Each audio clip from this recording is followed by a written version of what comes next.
Je vous présente ma dernière création qui est un sac à bandoulière. Il fait 28 cm de long et 19 cm de haut. Avec le modèle de ce sac dont je vais faire la présentation tout de suite, vous pouvez aussi faire quelque chose de plus simple. Voilà une petite sacoche pour porter à la main. Elle s'ouvre et se ferme avec des boutons pression et elle est vraiment toute simple. Vous pourrez facilement y glisser une tablette dont la diagonale fait 30 cm. Mis à part l'anse, les poches et la bandoulière, ce sac est fait avec deux grands morceaux de tissu, un rectangle de tissu extérieur et un rectangle de doublure. Par contre, pour cette sacoche, puisque mon tissu a un sens, il a fallu que je coupe en 3 parties. Sinon, les toucans à l'arrière auraient eu la tête en bas. Le sac peut se porter à la main grâce à une anse dont les extrémités sont prises dans les coutures. L'anse est faite avec 2 tissus. De chaque côté, une partie de l'anse est cousue sur le haut du sac. À droite et à gauche se trouve une patte avec une demi-lune à laquelle vous attacherez le mousqueton de la bandoulière qui fait 1,20 m de long.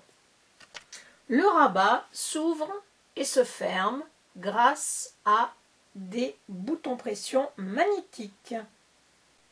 À mi-chemin entre les parties mâles du bouton pression, j'ai cousu un bouton dont le but est de renforcer le tissu puisque j'ai placé un gros bouton de décoration sur le devant du rabat qui fait 13 cm de haut. Ce sac peut aussi devenir une sacoche de transport pour grande tablette ou petit ordinateur. La diagonale de ma tablette fait 30 cm. Ce sac a un bon espace de rangement intérieur. Sur un côté de la doublure, il y a une poche plaquée doublée. Un petit clin d'œil, j'ai utilisé la lisière du tissu comme décoration de cette très grande poche. Sur le côté opposé, c'est-à-dire le devant du sac, il y a une poche secrète de taille moyenne avec de chaque côté un bouton pression magnétique. Et c'est là où j'ai cousu une de mes nouvelles petites étiquettes. Création Perrine. À l'arrière du sac se trouve une poche zippée, doublée et cachée. Elle est très profonde et très large puisqu'elle occupe toute la partie arrière du sac. D'ailleurs, les bords latéraux de la poche sont pris dans les coutures. Grâce à la manière dont on plie le sac et dont on l'assemble, ce modèle sort de l'ordinaire. Une autre particularité est que l'ouverture pour retourner le sac ne se trouve ni dans la base, ni sur les côtés, ni au niveau du rabat. Si vous avez envie de faire ce modèle, rendez-vous sur mon site web dont voici l'adresse.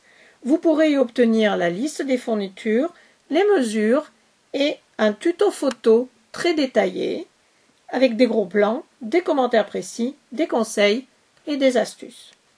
Je vous montre une petite partie du tuto photo. Regardez dans la boîte de description en dessous de cette vidéo de présentation pour plus de détails.